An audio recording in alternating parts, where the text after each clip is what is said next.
is the Las Vegas. So this is Chaudhary Hafizul Hassan. I am inviting you to present your presentation. Chaudhary Hafizul Hassan. Okay. Thank you, Hadar Bhai, for the kind introduction. And I must tell you that I'm really, really encouraged that there are 88 people in this webinar. This is really good. I think, it just hit 90. Rafiq Bhai would have been really happy. But he called me, he apologized because he's in a tour with his brother-in-law, who is also an EP doctor, Mohsin, and they are having fun while we are doing this EKG session. So I don't need to give this really learned group about the ECG definition of the STEMI. But I tell you one thing, though, that it is not emphasized enough that EKG is the tracing and it is the ST elevation is an observation. We need to interpret the second part, which is even more important, which is MI, and that is clinical. That is clinical.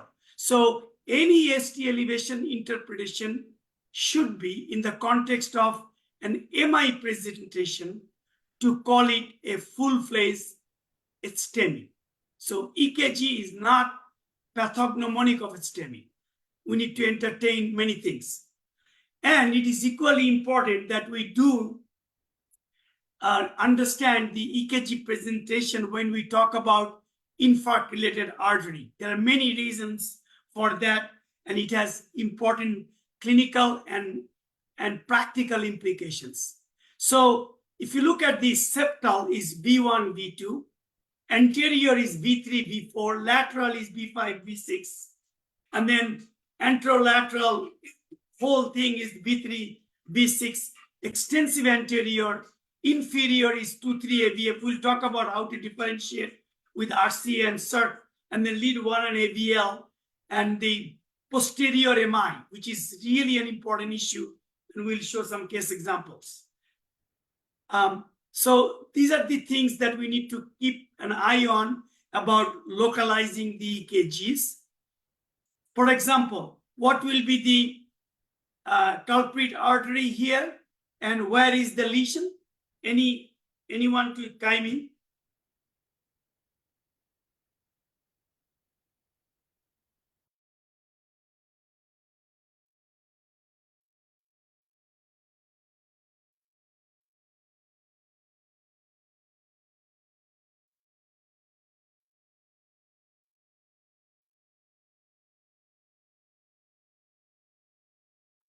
LED, Hafiz Bhai? Yeah, so looks like the lead 1 to lead 6. And this is like extensive anterior, correct? We don't see in lead 1 and AVL. So I don't know, Wadud, okay to say that this is extensive anterior? Most likely a proximal LAD. Yeah. There is and this patient, if you auscultate and there is an S3, this could be an early sign of LV failure. So you need to be very careful when we are taking to the cath lab. And also, we now have plenty of data that the more the ST elevation, the more likely that the patient may have an impending VT arrest. So we need to really move fast. How about this one? Lead 2, 3 AVF, and then if you look at lead 1 AVL, ST depression, the lead 2, 3 AVF, that looks like almost similar magnitude in lead 2, 3 AVF, but there is V5 also at V6. Most likely a left circumflex can be a dominant circumflex. Now, left bundle is always a problem. And what about this one? That 2, 3 AVF doesn't look like any significant changes. However, ST depression in the V5, V1, V2, and T upright. This raises isolated posterior. Isolated posterior is not common, usually associated with inferior, but when it is not usually associated with inferior, we call it isolated posterior. And in that case, couple of things important. It could be RV involvement and doing lead VR, right-sided lead. Normally we don't need it, but isolated posterior may help. And RV involvement and hypotension has significant prognostic implications. Hafiz bhai, Yeah. how about the V5 and V6? There is some, but you need, it could be a very involvement of the posterolateral branch, Okay, maybe an RCA or maybe a dominant circ. We can't tell. thank you. So here is another EKG, patient coming with chest pain, not sure. Sometimes if the pain is severe, clinically looking like STEMI, then we don't need to pay too much attention of the EKG. However, I understand when you give some poisonous drug like thrombolytics, we need to be very careful about convincing ourselves that it is indeed an STEMI. Repeat EKG, that may help, right? So every 5 minutes repeat EKG sometimes can be of help as well, and you can convince yourself. Left bundle and paced rhythm, I'm not going to talk too much about it because a new left bundle, but clinical context is important. Somebody coming with toe pain or below umbilicus belly pain and an EKG is done, then this is not MI. Clinical context is important. You can invoke the Garbosa criteria, but the more you add in about the 1, 2, or 3 criteria, the sensitivity with one will be higher than specificity when you see all 3. Paced rhythm, very difficult. Bedside ultrasound may help, may not help, because many of the paced rhythm patients may have wall motion abnormality or pre-existing LV dysfunction, particularly those who had previous CABG. I think then it is a clinical call. LVH, we should not be fooled by the LVH with the STEMI. Sometimes that can mimic ST elevation, and clinical presentation is very key. Acute pericarditis is important to recognize, and particularly in a younger patient, when it is not behaving like a clinical MI, then patient is having fever. Sometimes you get clues about pericardial rub, we can listen. But what is helpful, I have seen that if it is a bedside ultrasound showing hyperdynamic LV or normal LV, no wall motion, because transmural MI, really, the LV wall motion gives you a clue. It is the subendocardial ischemia, non-STEMI, where subendocardial ischemia without transmural MI can give you normal wall motion. So in that case, it may not be that helpful. Myocarditis, yeah. Myocarditis can be focal myocarditis or focal perimyocarditis, give you localized pericarditis. Very common after CABG. Focal, the regional pericarditis, giving you the sort of suspicion whether there is any graft down. But you need to be very careful before you take this patient to the cath lab again. This is another example of focal perimyocarditis. So early repolarization is very common in African American, and now there is more data that early repol can be associated with some arrhythmias, but generally speaking, these are very benign and no issues. So the EKG can be a real problem with stress cardiomyopathy. The stress cardiomyopathy, where there is really no role for thrombolytics, very difficult to differentiate. And I give you a little cautionary note, because clinical context is important. Like somebody, young female with recent delivery of baby or pregnancy and coronary dissection or aortic dissection with EKG changes, you need to be careful about giving lytics. Similarly, elderly patients or patients with emotional stress, and you have a bedside echo showing not so good correlation with the ST elevation and the apical ballooning, then before you give lytics, you need to be careful and suspect this, and then do the angiogram before you do anything else. And this is the problem with the stress cardiomyopathy.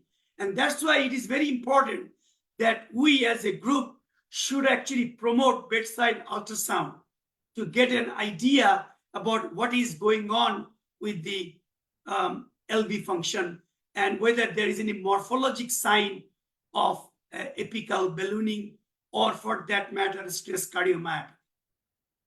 This is very, and we published this in by echo, that echo can be helpful.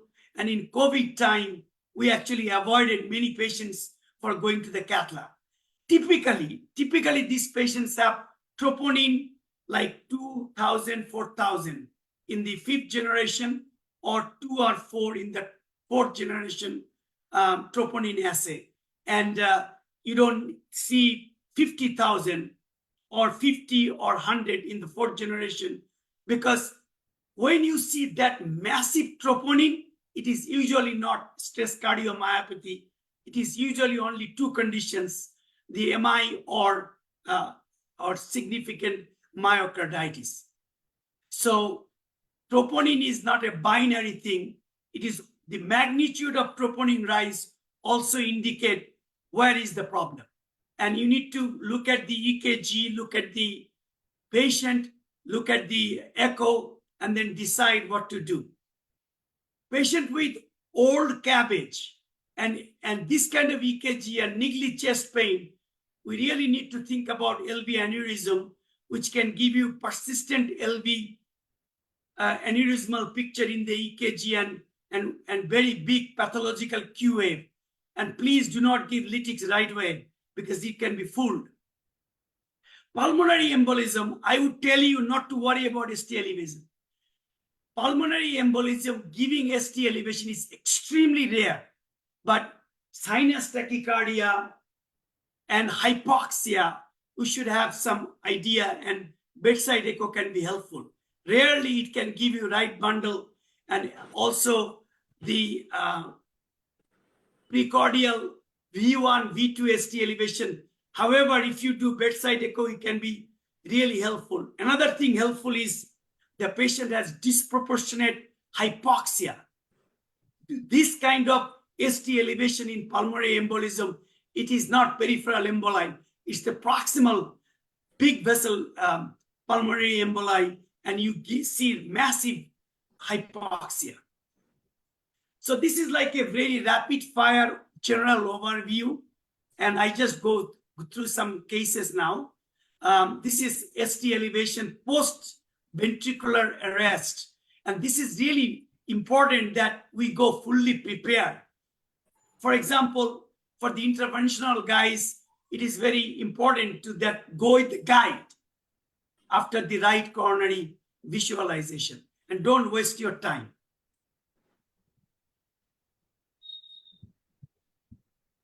Okay, I have this issue now. Okay, so at least it's moving. So right coronary, and then we just do the, so I usually like to do the echo, but this is not an interventional lecture, so we can go right away for the case discussion that what happened, LAD opened up, and then this patient has this evolution of the EKG changes. And it is important to remember this EKG, because patient goes home, 3 days later comes back to the emergency room with this EKG. We should be careful not to call a STEMI. It can be the tail end of the troponin, and it can be the previous EKG evolved into this. So old EKG clinical context is also important. So this is another patient with that LAD that we intervened. So this is 55-year-old chest pain. What to do?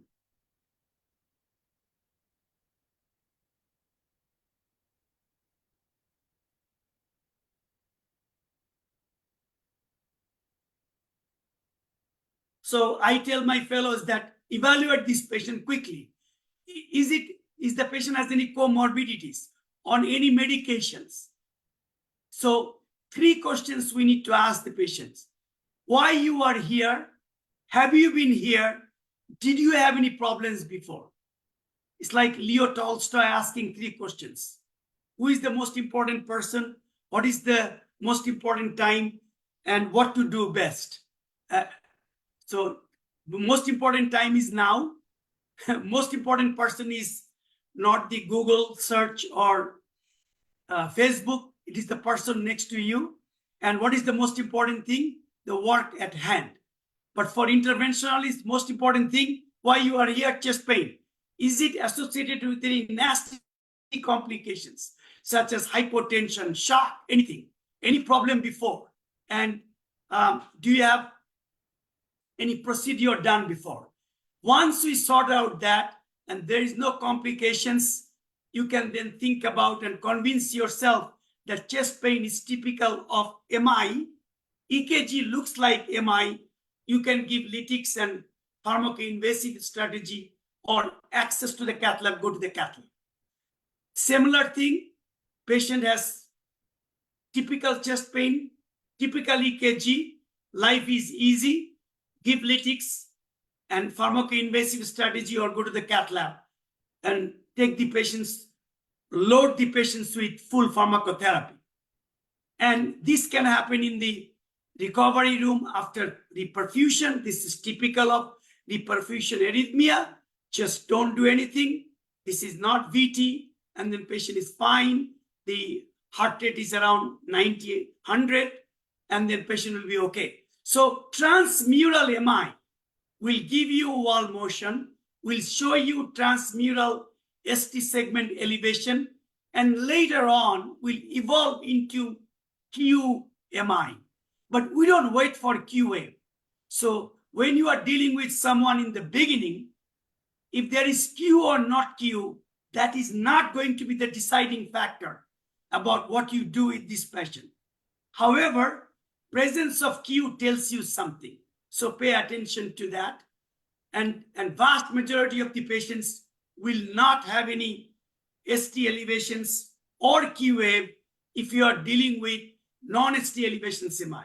And many of the non-ST elevations MI can be high risk, such as Wallen syndrome, right?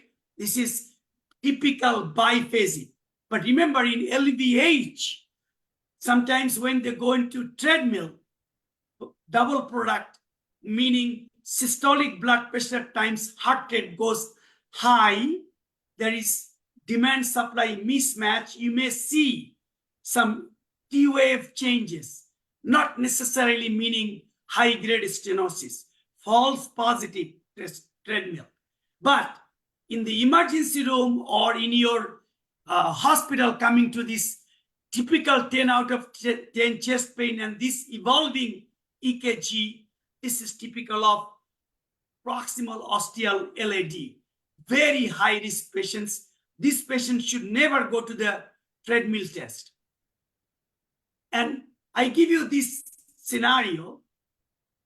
After talking all this patient was in neurosurgical ICU. Troponin came 4,000. EKG showing ST elevations in the precordial lead and some T wave inversions you can also see. What to do next?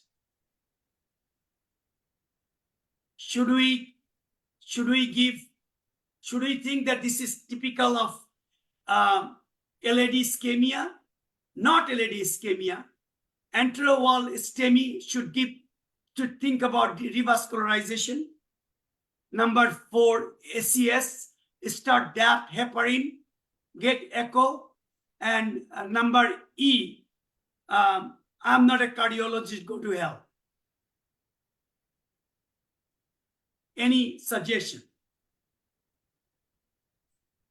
It's a cerebral T inversion. Was that?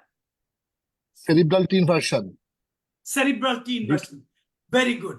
So this is not STEMI. And patient, and God gives you clue, right?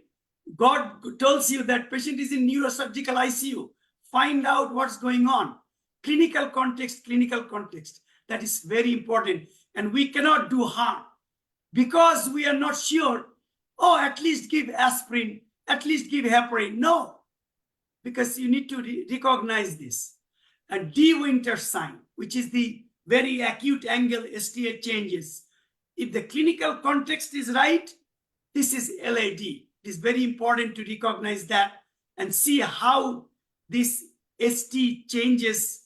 And if the presentation is right, I would not say that you give lytics, because I'll talk about that later, because many of them may have some TIMI3 flow, but high-grade stenosis presenting like this, it is better to think about revascularization than give lytics. So proximal LAD is a very important issue to think about, because if you look at any studies, LAD involvement in the equation of taking care of acute coronary syndrome, left main and LAD has the highest morbidity and mortality.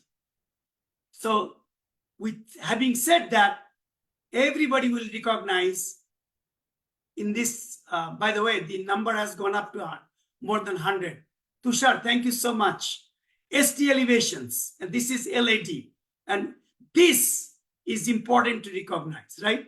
And why I'm saying this? Because if you look at this, high risk non-STEMI versus STEMI, if you leave them with medical therapy, both have bad outcome over 7-8 years.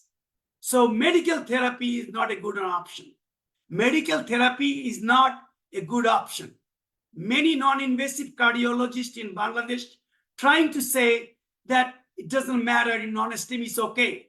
But we need to identify who in that group is high risk. Their morbidity and mortality is really high. STEMI, we all know, we jump on, but I'm telling you, when you look at the STEMI and non-STEMI and revascularized, you really make a difference in their outcome over the years. Very early on, if you look at the within 30 days, the STEMI is higher, but non-STEMI high risk, they catch up and their natural history becomes same. So it is very important. And this is the next slide, is about the dope to balloon time. Earlier is better, definitely. Earlier is better. But we have logistic challenges. We may not be able to run the cath lab all the time. So we opt for non-invasive therapy, lytics therapy, but we have to go for the pharmacoinvasive and transfer the patients out as soon as possible for the primary PCI hospital. There may be logistic challenges and a lot of argument, but I'm talking about what is ideal. So STEMI and STEMI mimics. Let's go through a series of EKG examples. This is really easy to figure out. Anterior, maybe anterolateral with lead 1 and AVL as well. This is STEMI picture or not? Any thought? Extensive anterior STEMI. No. Look at carefully 2-3 AVF. And then look at the lead AVR. VS1. So it's VS1. pericarditis. STEMI or no STEMI? But this is I like STEMI. HTME mimics, looks like. Yes. So I think we should learn ourselves and make our brainstem get used to this. Yes, there is ST elevation. What is the clinical picture? 27-year-old with fever. pericarditis. Thank you. What is this? The patient with left bundle coming with COPD exacerbation. And there is alternative reason, old EKG possible. So ST elevation does not look like ST elevation MI, and the clinical picture does not fit in. This is ST elevation is there. Yes, sir. So just Yeah. have a question. Many a times when we see this ECG, if we there are some erroneously raised high sensitive tropi, so that Yes. creates the confusion. Hello? Although the clinical context doesn't match, but when we find the high sensitive tropi level raised with LVV pattern ECG, then it creates Yeah. the confusion and all the Yes. features. So think about this. Very good question. So let me walk you through. If the troponin comes in, and if this is left bundle and ST elevations, new left bundle, because you don't know the previous EKG, what is the infarct-related artery will be? Sir, it is Definitely highly LAD. LAD, Sorry. and it is usually prox LAD, correct? Prox LAD, you can do a bedside Before S1. echo, Yeah. and then you can look at the clinical context. COPD hypoxia can give you troponin. If it is prox LAD troponin, that will be thousands, not small troponin. So you have time, little bit, but you have the imaging to also help you. Because if you have an alternative explanation to explain the small troponin, then you are good. Similarly, this patient also can be 55-year-old diabetic hypertension. He is also entitled to have flu-related pericarditis. But if it is 27-year-old, you will be calling pericarditis, and 55-year-old, you call it MI. No, because the look at the EKG doesn't look like that way. And you can do troponin, and the troponin will be perimyocarditis type small, undulating troponin, not rapid rise fall. In the past, we used to do CPKMB, which has faster kinetics. We have taken that away. Now we have to deal with the troponin, but still okay to see. And if you're in doubt, then you can do a bedside echo and see how the LV is, because arguably this is LAD, then transmural, you should see wall motion. Make sense? What is the diagnosis on this patient?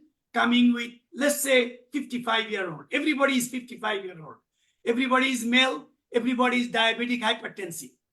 This patient comes in with this EKG. What is the diagnosis? Sir, we have to check potassium level of this patient. Yes. And also, thank you, Tushar, you got this right away. But I will tell any younger physician that to ask, what is the clinical context, sir? Why we are looking at this EKG? How the patient presented? Patient is diabetic. Patient is in lethargy, ketoacidosis, hyperkalemia. So knowledge gives you assurance and calmness. If you don't know, then you will be nervous and thinking about MI and all that, and make not yourself anxious, also the family members anxious. So what is this one? Why not potassium, sir? It is hyperkalemia. Yes. Absolutely. Possible hyperkalemia. Yeah, sir. Yes. And Tushar got it right because he's more experienced. But I'm saying, if you cannot get this right away, then ask yourself, how is the patient presenting? Lethargy. And then diabetes, hypertension, clinical history. Talk to the patient, talk to the family. Find out how the patient presenting, and then correlate with the EKG rather than getting anxious. And yes, you can task the patient, examine the patient, and try, if you can have the access to the ultrasound, you can do the ultrasound as well. But this should be a pattern. This pattern is very suggestive of hyperkalemia. And it is a non-negotiable. If you get this wrong in cardiology board, you fail. It doesn't matter how genius you are in the clinical section. EKG section, you cannot score pass mark, you fail the whole board. It's very important. How about this one?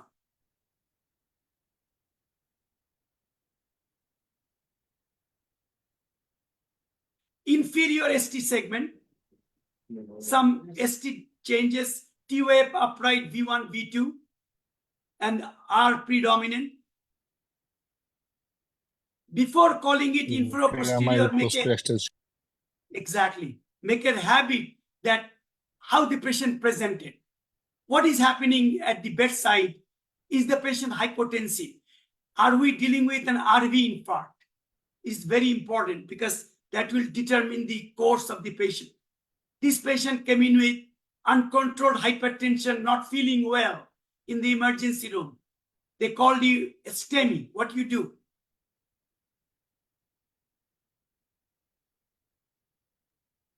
It's not STEMI. 55-year-old diabetic hypertensive. Look Non-STEMI. at the QT test here. So this is LVH related. Remember the voltage criteria, whatever criteria you Sokolos or the Romhill's ST's criteria or voltage criteria. But I tell my fellows there is Asan sign, which is this V2 and V3 touching each other, the S and R. When you see that is LVH. And this LVH means it is LVH related STs. And look at this, there is no changes in the repolarization part. It is unlikely to be a STEMI. And then you can do a quick echo and LV function normal, even hyperdynamic. You don't need to go to the cath lab. And please do not give lytics. And what is the diagnosis on this one? হাফিজ ভাই, Yeah. আগেরটা কিন্তু QT কিন্তু short. Yes, it can happen. Because, do you know why?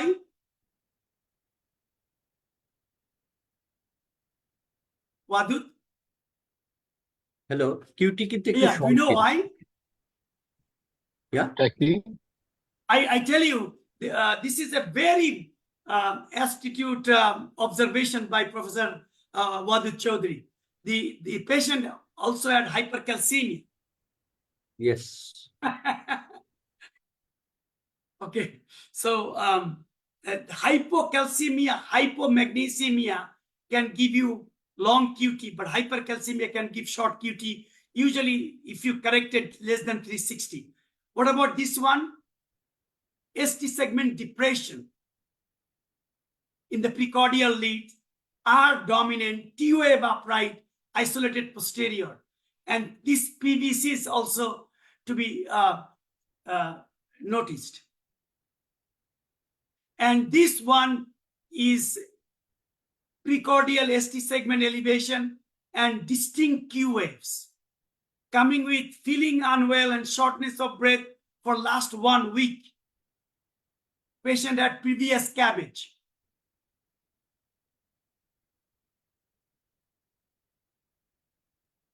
LV aneurysm. LV aneurysm. This patient has paced rhythm. We cannot do anything. Tough luck. You know, some people say, if you have a paced rhythm from before, and that EKG is different than this EKG, you can say maybe ischemia, infarct playing a role. Or you can use Garbosa for paced rhythm, but it is not well studied and we cannot say. However, saying that, this left bundle sinus stack EKG, patient is having chest pain 10 out of 10, diaphoretic, blood pressure systolic 95. You get it? What is happening?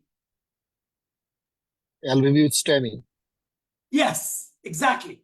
Because I gave you enough clue. And if you look at the Garbosa, it meets almost 3 of them. So this is real. And left bundle and left axis deviation, sometimes we see this. I don't know, Atarbai, what will be your comment, but this is extensive conduction system disease. Clinical context is the only way to go. Yeah. And then right bundle, you can still read it. Right bundle, you can still read the STEMI. Okay, so, and then this is hyperkalemia again. and then this is Brugada, right? This is Brugada, and this ST elevation is what I call shoulder down ST elevation. Very important. You can see also in critical care unit with profound acidosis and hyperkalemia can give you this. There are more example of Brugada. There are different types, saddleback and typical type 1, all that. Pulmonary embolism we talked about. And then, okay, so let me go through. I show you another important thing, that the dot to balloon we talked about. So we really need to have a system in Dhaka city where we can institute the primary PCI early. I know many of you are doing it, but we need to have a mechanism. We can even charge the patient more money because it is need extra pay, but it is important to deliver. The lytics also important, right? If you look at the lytics dot to needle time, and therefore we need to have a nationwide STEMI protocol and a network so we can recognize and give lytics. If you give lytics very early on, the delta, the benefit, and the number needed to treat actually is much favorable than giving the lytics late on. And after 12 hours, in the latest study, we know lytics did not do much difference. So pharmacoinvasive, I told you about. The pharmacoinvasive is better than just lytics. And pharmacoinvasive, if you can institute neck and neck, almost equal with primary PCI. Now, another important thing, the localization. ST elevation in the precordial, ST depression in the precordial leads, and AVR ST elevation, and 2-3 AVF ST depressions. These patients, chest pain, short of breath for 12 hours. What is the best thing to do for this patient? Very tight, heavy chest pain going to the left arm. What to do next? We have to exclude left pain. Activate this cath was lab. the Activate cath lab. Yes, you can see what we found, right? This is high risk. So the localization is important also, right? And this is a typical board question. You see the ST elevation, and then you give what you do. If you can get this patient to the cath lab, then you can give, the heparin and antiplatelets, and then transfer immediately if the cath lab and the dot to balloon time can be less than 120 minutes. But you can give lytics and transfer immediately, pharmacoinvasive, if you don't have the cath lab within 2 hours. Everything else is wrong answer. Hypothermia sometimes can confound the problem, but hypothermic patient had drowning or cold weather. Before we give lytics, we should be careful about the known EKG changes that we see. Now, I don't know how much time we have. Localization can be problematic sometimes. This is, the white complex tachy, or this is sinus tach with ST elevations. By Gemini, what do you think?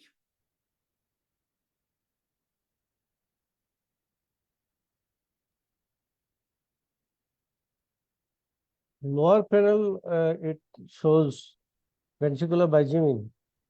Yes. And this is the problem.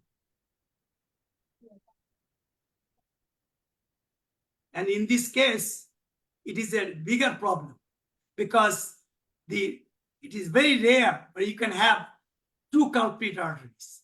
And in that case, you need to choose. And everyone, particularly interventionists, to remember the conduction system blood supply, because SA node is much more protected than the AV node. AV node gets supply from the 90% from the RCA. And also remember the extensive conduction system is left bundle with the proximal LAD. So in this case, we took care of the RCA first, and then we did this. LAD as well. But anyway, so it is important that we recognize the EKG and sometimes not be fooled about the infarct-related artery. What about right bundle? Right bundle, we can easily read the infarct-related artery, which is right bundle but inferior ST changes, right bundle with anterior ST changes, right bundle with anterior ST changes, and AFib. These are all important issues, but let me go through this. Another type of EKG changes, what we call the shark fin. These are very bad prognostic patients and sometimes can be compounded by critical care illness. Prognosis is universally bad. We have published on this, and you need to be careful about what we can do in these patients in terms of bad LV, multiple coronaries, metabolic acidosis, sometimes bowel ischemia. All these can be a confounding factor. But let me show you last cases from this morning. Because we have only a few more minutes.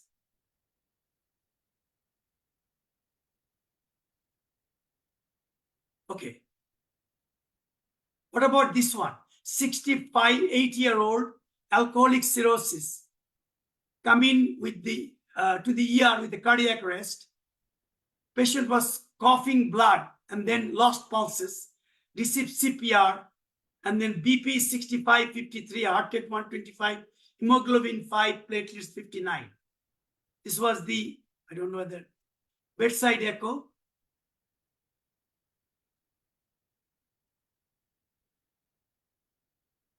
Oh. And this was the EKG. EKG দেখছিলাম এই আসছে Can you see it now? Yeah. So here there is ST elevations in the AVR. Patient is in AFib, and there is global ST segment changes, right? B4, B5, B6, right? And then lead 2, 3, AVF. So that the ER said, well, this is left main, like I showed you earlier, another patient, right? And they're saying you should do the CAT. But you need to look at the patient. The patient has severe anemia, low platelets, and the argument should be, even if it is left main, what are you going to do with this patient? And I did not take to the cath lab, and then convincing the ER physician that look at this, the patient is hugging the ventricular walls. This is almost like hyperdynamic, right? And you need to tell the ER physician that this is the EKG suggestive of that, but profound anemia, hypoxia giving this. And that can be a mimic. So it is not recommended to do STEMI activation on the basis of that kind of left main equivalent EKG. I think it should be a dialogue among physicians and the clinical context than just giving lytics. This is very important that I wanted to make the point. Okay, 51-year-old chest pain. Father had MI at 59, this EKG.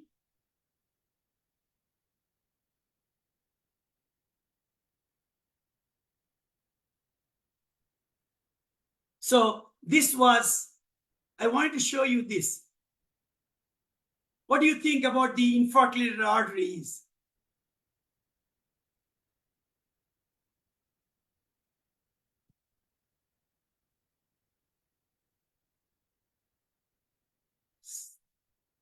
Circumflex. What? Circumflex. Okay. So, and anybody for RCA? Sir, I am for RCA because it seems there is some Wenke backing. What? Sir, I am for RCA because it seems there is some Wenke backing. Okay. So, and anybody for RCA? Sir, I am for RCA because it seems there is some Wenke backing. Yes. Rofik Bhai is not here. So forget about for interventionalist, we look at this very simply. Tachycardia, narrow complex. And then ST elevation, irregular, regular. And move to the cath lab. And I think Rofik Bhai will shoot me. But this is the echo, bedside, on the way to the cath lab. What do you think? Infarctulated artery.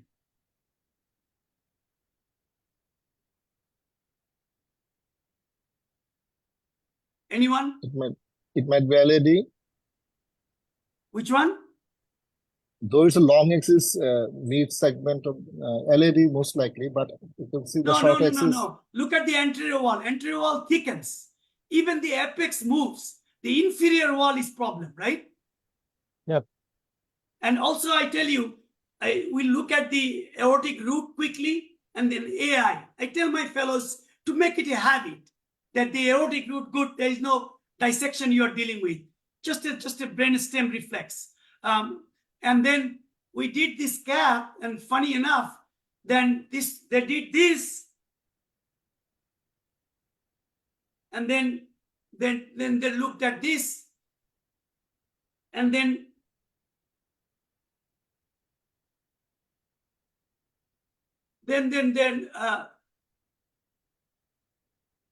happy ending.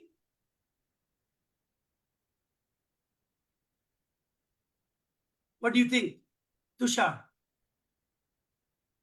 Sir, So the patient went to the floor, still having pain, and then inferior wall is down. They thought about, oh, is it acute stent thrombosis? But if you look at the EKG, it looks like circ, right? V5, V6, lead 1 AVL. Bring the patient cath lab within hours. Is RCA good?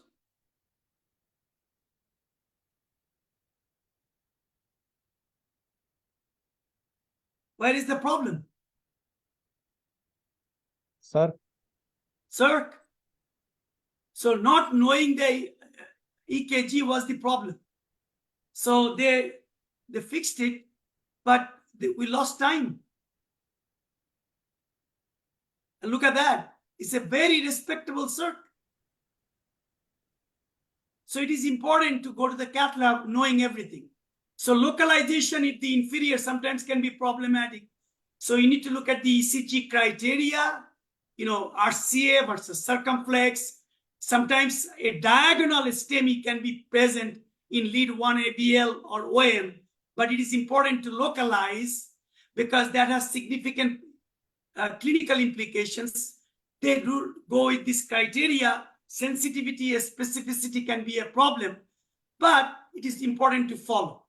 Now, I'll finish because we have almost 60 minutes. 45-year-old female, just this morning came into our hospital. So I told the resident to upload. What do you think about this patient?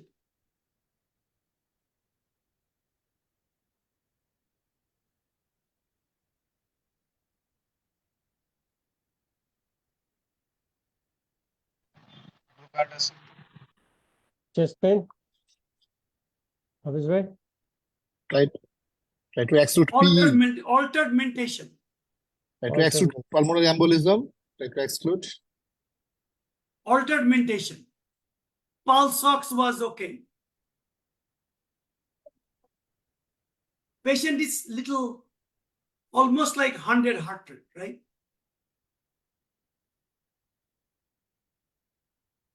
So should we take the cath lab or no?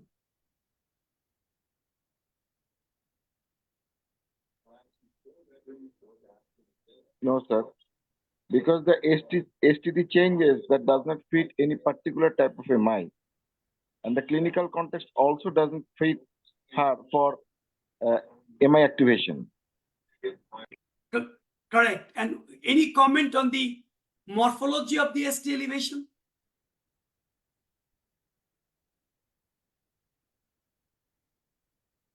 It's what you said down shoulder. Yes, yes, these are all usually not STEMI, right? And then echo done, hyperdynamic LV, patient came in with tricyclic antidepressant overdose. This is a 31-year-old male, another patient, found down at home. Should we call it a, Yes, this is narrow complex regular tachycardia.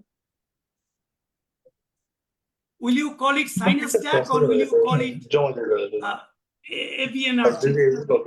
No, this It is not looks like sinus tachycardia. It is supraventricular tachycardia. No P wave can be seen. Yeah. And tachycardia is depression in pectoral leads. You can see some The retrograde P emergency wave if you room look at This carefully. is also from this morning. Yeah. So this is ST depression in the precordial leads. Are we worried? No, no, no. Actually, these are the part of this pathology that is the narrow complex tachycardia, maybe accompanied by the. This helps to distinguish between the avian and avian, Exactly. not the coronary. Exactly. And I will just for the younger guys in this ST segment depression should not worry you about ischemia. This is part of the changes with the AV nodal re-entry tag. And once you get this rhythm control, the ST segment disappears. May last, and you may get a troponin, but those troponin will be minor troponin. So don't get worried. So I am right on time. Thank you, sir. Thank you for your nice presentation. And today you have made a century, because throughout the period, our participants number was more than 100. Yes. I think that Thank you must have for being here. made you happy. So before conclusion, I'd like to request Professor Abdulwahid Chaudhary sir and Abdullah Al-Jami sir to give their comments.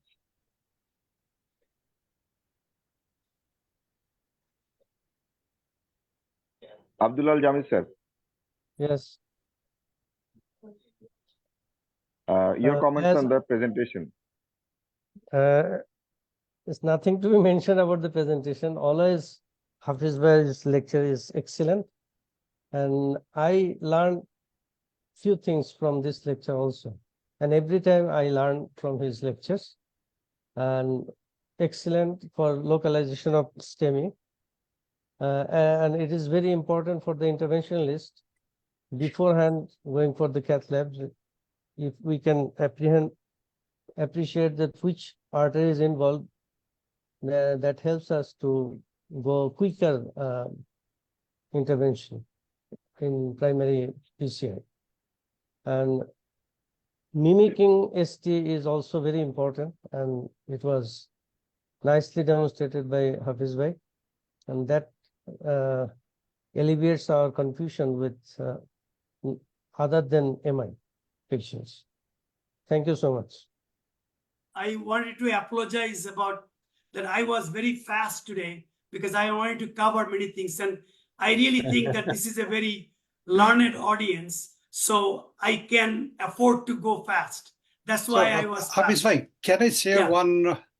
one very fatal complication, Yeah. if you What's permit that? me? I just want to What's share that? one finding, if you Yeah. permit me. Yeah. Can I share something? Sure, Yeah. sure. I don't know. Is it coming? No, no. Not yet. So the white screen is coming. Yeah. How can I share this one? Go to Abdul share Bhai. screen. Sir, you are sharing please help. whiteboard. It's not a screen, it's whiteboard. Yeah, I wanted to share this one. Is it coming? Go to the Share it lower again. panel of the share screen. Sorry. Yeah, share Green screen. button is the green upper arrow at the bottom. Okay. Okay, I'll share. Click it. Then you can. Yeah, okay. Yeah. So this was a 49 years male, came with 4 hours of severe chest pain. I mean, patient was hemodynamically stable. So any comment on this, EKG?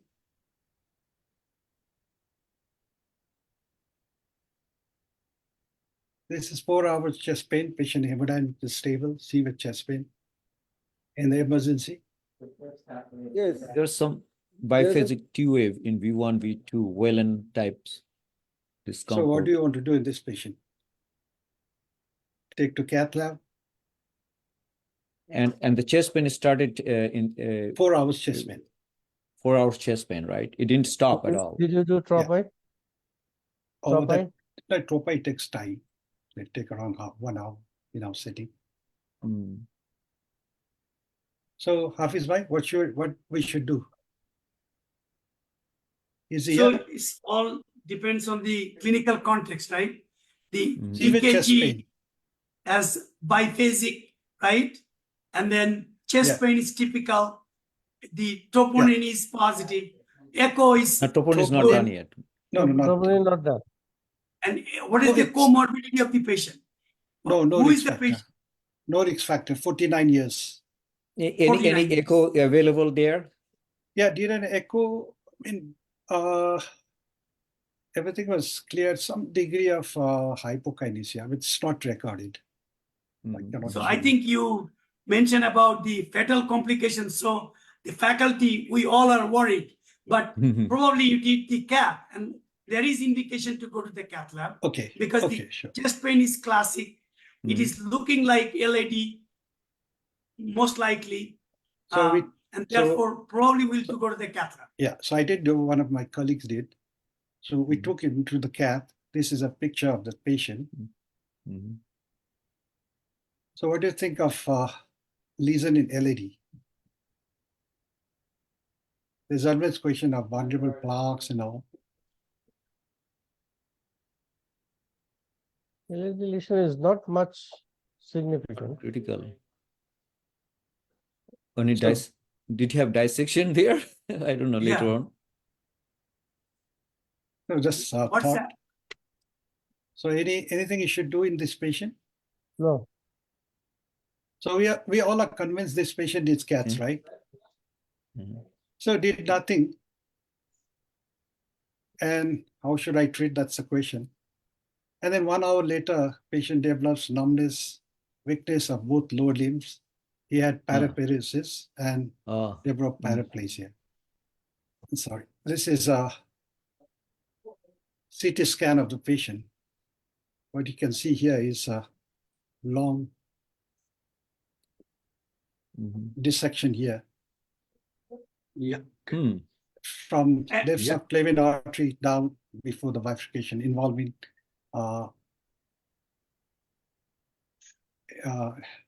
just before bifurcations.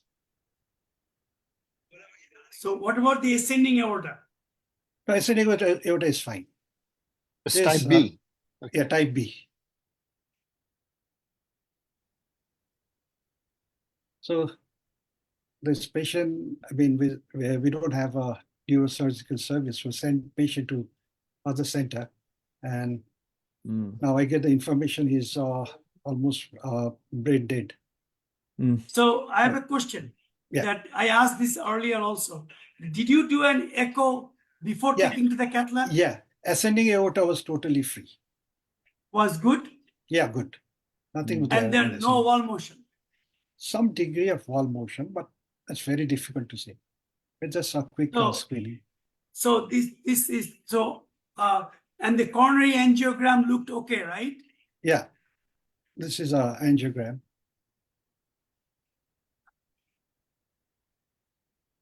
And the blood pressure was okay, right? Yeah, hemodynamically stable.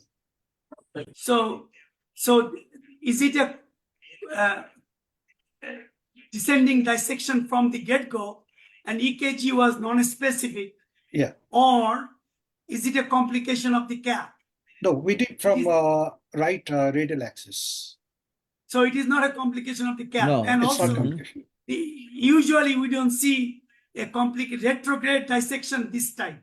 So that is out. So this is a descending dissection to start with. Yeah. And I have one question. The patient had a migrating type of chest pain, like it started like in the mid part, then went down, started in the then neck, it went on down.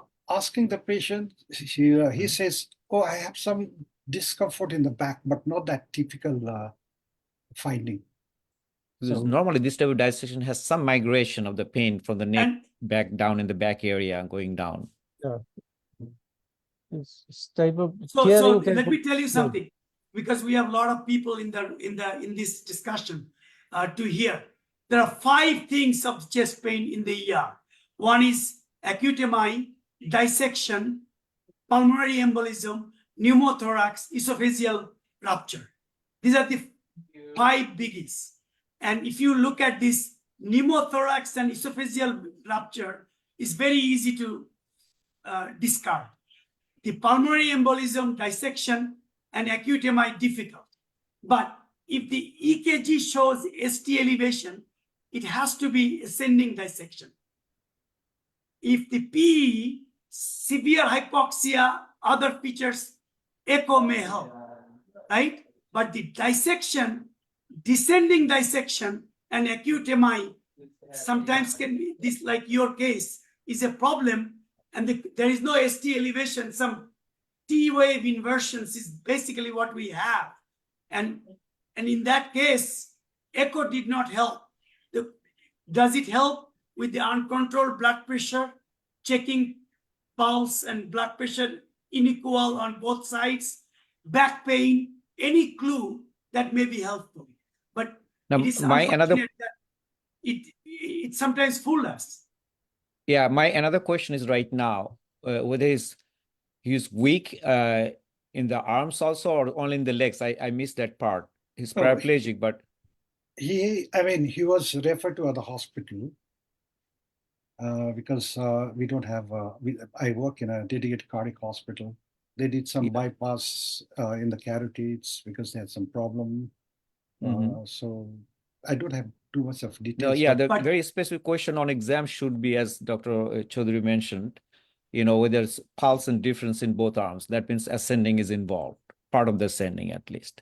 No, it's not. It's the dissection is just below the left subclavian artery. That's a descending. That's the question right now. If it's a descending artery involved, You can the have pain radiofibrillar delay, pulses Yeah. problem in the leg. And yes, the other thing is that it's sometimes difficult. It depends on your threshold of the clinical, that. And another thing I wanted to ask you was the troponin, because this troponin will be very small troponin So I'll have to, if it is because- positive. Well, Hassan after sir. an hour we did this after CT was done, he was immediately transferred. So I'll have to check that. I got it. Yeah. Professor Hassan sir, can I supplement something? Yeah. Actually, regarding this ECG, is it rational to start STEMI activation, I mean, emergent PCI, whether in this case, in emergency department, there's a non-specific STD changes, why not CT to rule out, triple rule out in that case, as there the back pain is more than chest pain. So CT can rule out both dissection as well as pulmonary embolism in that case, I think. Okay. Yeah. He did not So- give any history of back pain when he attended emergency. He said, I have severe chest pain. And later on, when we suspected, we did a CT, we tried to get history. He said, yeah, some degree of back pain too, but not that typical. To answer your question, let me tell you, this EKG does not fulfill the criteria for a STEMI, right? Does not. Exactly. The chest pain makes you worried. EKG makes you worried. But even if you have if you are in a remote area, will you give the lytics on this EKG? No, because No. it does not fulfill the criteria. No. Right? So that is first question. Second question is, if you do have the pain suggestive of, dissection, the back pain, shoulder pain in between shoulders, the concept of triple rule out is very good, but we published with Dr. Matt Budoff. He's the chair of the CT board for the coronary angiography, CT angiogram and training requirement, Matt Budoff from UCLA. It is a very attractive proposition to triple rule out PE and Dissection. coronary and also the dissection. However, in the US, it is practically impossible because the radiologists are not comfortable to read the CT angio, and the cardiologists are not comfortable to read the PE with this. So it is not really a good proposition. And the other thing is that we are afraid about the protocol and the radiation dose. But maybe one day, but I think we should be vast majority of the cases at the current time, we should be able to figure out with a sense of clinical suspicion, EKG, bedside ultrasound, but still in a rare case like this, we may miss it. Thank you. Mhm. So, I mean, I don't know, this patient was not thoroughly examined. Had it been examined, the lower limb pulses, then that I think some clue might have been there. Yes, exactly. Mhm. Exactly. And the patient, I don't know that nowadays fellows do not check the pulses because radial is good, they are good. But There. it is important to do a thorough exam. Sir, Thank you. Thank you, sir. can I, Tushar bhai? I think it's 10, almost close to 11 Tushar bhai, PM. can I take the floor for 1 minute? Yes, just one question, please. Two questions. I have two queries, in fact. Go ahead. Firstly, I Please, would like to please. thank Arun sir because he always comes up with very interesting cases. One or two cases, but excellent. It was an excellent learning for me. And to Happy sir, I have two queries. Like before, we used to say that a new onset LBBB, but these days the question is being raised that when do you call an LBBB a new onset LBBB? Is there any defined landmark? I mean, the time cutoff, like whether it should be 1 day or 1 month or 6 months or 3 So months. yeah, we see this all the time. New to who? Most important New to is that yes. they're new to the patient, not new to the physician. Patient may not have EKG before. You know, some people are now doing this, particularly cardiomyopathy patients, they have their EKG stored with them and they can show you the EKG, but that's rare. Most of the important time is that the left bundle is new to the patient or not. Second thing, try to look at the old records in the hospital. Talk to the patient. Say that sometimes they know that they have this old left bundle. And important thing is that if it is MI, is it behaving like an MI? That is more important than finding the left bundle. And then try to see whether you can use the Garboso criteria to make a decision. And then use the bedside imaging, like bedside echo, to figure out what to do next.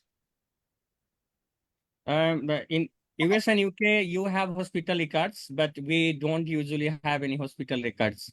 So it is these days being said that it's better not to call a new onset LBBB because you don't exactly know which one is a new onset. The next question is like you have I said think that another important point I'd like to make in this case, definitely clinical history and echo could be very helpful, bedside echo. Yes, yes. Clinical. The presentation. If the patient is having, hoo-ha, chest pain, and atypical, one thing. But remember another important thing, and we need to use our common sense. Somebody coming with left bundle, patient is hypotensive, shock, diaphoretic, something catastrophe happened. That left bundle is more important, old and new, is than anything else. So clinical is more important. Patient is stable, rock steady, but sweaty, diaphoretic, 10 out of 10 chest pain. You have no other cause to explain. Think about it. Sir, but if I'm not wrong, LBBB in the setting of anterior wall MI is very, very rare, as we know that the posterior fascicle of the left bundle branch has a dual blood supply. So it's not that common in the setting of anterior MI. Correct. And this is the reason, And as you pointed out, yes, that and it is not second a question is sir, like automatic you, activation. We should you not have activate automatically. yes, like you have shared pulmonary embolism ECG, and there you have you have shown that there is a widespread ST elevation, and it Yes. only occurs in the setting of a large thrombus. I mean a Yes. massive pulmonary embolism. Right. And the clue you said is tachycardia, and the other one is disproportionate hypoxia. But if it's anterior MI, extensive anterior MI, we can have sinus tachycardia. The only point there I think is very valuable is disproportionate hypoxia, because Correct. tachycardia we can get even in extensive anterior, and it suggests a bad prognosis that the patient has impending left ventricular failure. And to add to that, your clinical exam in the PE Yes. versus left ventricular, think about this. If it is extensive anterior, patient is shock or impending shock, left hypoxia will be due to LV failure. And you should have some congestion in sign, S3, fine crackles, lungs congested. Yes, You will sir. not have a clear lungs. Yes, sir. Yes, sir. It was an excellent lecture from you as usual, sir. And thank you very much. But Wadud sir. you were too fast today, I sir. want to ask a question. Sir, Wadud I sir. want We have to finish within minutes. Yes.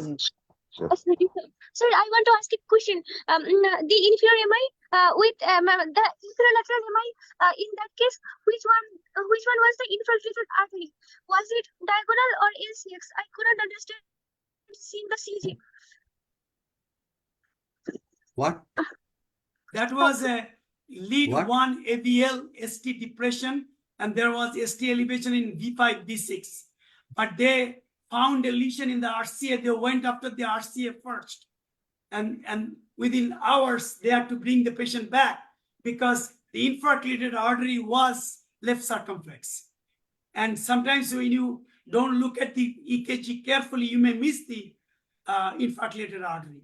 And remember, a 95% stenosis with good T3 flow may be more common with lytics and pharmacoinvasive strategy. But for primary PCI, with the transmural MI picture, the flow in the infarctated artery is slow. You hardly get T3 flow in an infarctated artery unless lytics have been given. Thank you. Kishore. Wadud sir. Wadud Yeah, sir, I'm requesting you to conclude the session as we are almost close to 11 p.m. আমি বাংলায় বলি। আজকে আমাদের এখানে যে আছে অরুণ, ও কিন্তু বাংলা খুব চমৎকার বলে, কাজেই ওকে ইনক্লুড ধরে নিচ্ছি যে আমার বন্ধুকে, যে বাংলা ভাষী একজন। কিন্তু আরো যে অনেকদিন নেপালি পরে আবার আছে সবাই একসাথে এলাম, এটা খুব আনন্দের ব্যাপার। এই গ্যাপটা আমাদের খুব পছন্দের ছিল না, কিন্তু হয়ে গেছিল। আমরা আশা করছি এবং প্রমিস করছি এরকম গ্যাপ আশা করি আর হবে না, এবং সামনে আমাদের ইসিজি ঝুলিতে আরো চমৎকার সব নতুন নতুন জিনিস নিয়ে আসবো আমরা, এবং সেটা কিছু থাকবে খুব সিম্পল জিনিস, যে একটু জুনিয়রদের জন্য একাডেমিক, আর কিছু থাকবে মাইন্ড বগলিং থিংস, যে যেমন অরুণ মাসকে যে একটা কঠিন একটা সিচুয়েশন দেখালো সেরকমটি। এই দুটো মিলে আমরা আশা করব যে আমাদের এই প্রোগ্রামগুলো আবারও অ্যাট্রাকশন করবে সবাইকে। এবং আতার ভাই এরপরে নেক্সট প্রোগ্রাম কবে করবেন সেটা ডেটটা কি এখন বলে দিবেন? জি জি জি অদূত ভাই, আমাদের নেক্সট এইচএসি প্রোগ্রাম হচ্ছে যে জুন 9, দ্যাট ইজ সামনের মাসের 9 তারিখে, সেকেন্ড সানডে, এবং সেই দিন আমাদের প্রেজেন্টার হবেন আমাদের ডক্টর রাজেশ ভাই ফ্রম ইউএসএ। ইনশাল্লাহ। আমার মনে হয় হাফিজ ভাই, as always you have been a source of inspiration as well as for sheer enjoyment, and we are really happy that we got all the familiar faces in front of us, and that's really encouraging for all those who have been involved all these years for this improvement, entanglement and entertainment through ECG discourse on ECG. Thank you everybody. and good night. And আমি next time আবারও I'll be মাফ চাচ্ছি, next time I'll be বেক্সিমকোকে slow. আমি অবশ্যই ধন্যবাদ দিতে হবে, বিশেষ করে কামরুলের কথা না বললেই নয়। আর ওয়াদুদ আমি নেক্সট টাইম স্লো যাব। ইনশাল্লাহ। ইনশাল্লাহ। আমার তো মনে হচ্ছিল আজকেরটা 2 কোর্স করে ঠিক 2 আছে, পার্টে করে দিলে পরে আরো ভালো হতো। ঠিক। আজিত ভাই, আপনি কবে কি করবেন সেটা একটু জানান, আপনি কিসের উপর বলতে চান, আমরা তাহলে আচ্ছা, প্ল্যান করতে পারি। I think Dr. Athravai just requested me on the phone and I'm okay to do it. আমার একটা ক্লিনিক আছে, ওই দিন আমি ফ্রি ক্লিনিক করি, কিন্তু আমি ক্লিনিকের পরে আমি হয়তো হাফ অ্যান আওয়ার ক্লিনিকটা আগে আমি সরে যাব। I can give the lecture. ইনশাল্লাহ। হ্যাঁ, এটা করতে পারে কি, আমার প্রশ্ন হচ্ছে কি, আমার কয়েকটা প্রশ্ন ছিল, যেটা যে আমাদের অডিয়েন্সটা কারা, বুঝছেন ব্যাপারটা? হ্যাঁ, সেই হিসেবে তো একটা লেকচার তৈরি করি আমি। তা স্যার আমাদের আমাদের এখানে যদি হ্যাঁ আমাদের এই প্ল্যাটফর্মে হুম হুম, along with cardiologists there are medicine trainees, doctors who works in different specialties also, so it's a mixture of pure cardiologists as well as many other specialties.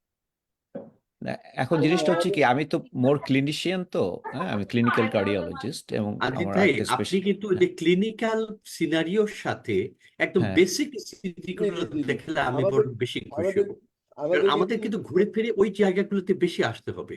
আমাদের আসতে কিন্তু হবে, আমি সেটাই প্রশ্ন ইপিতে করছি। যে হ্যাঁ ইপির জন্য যে ইসিজি গুলো দরকার, যে ডিসকোর্স হয়, সেটা কিন্তু আমাদের এই ফোরাম তার জন্য উপযুক্ত জায়গা নয়, কারণ ওটা আরো হ্যাঁ, কঠিন, আরো দ্যাট ইজ ডিপ কারেক্ট।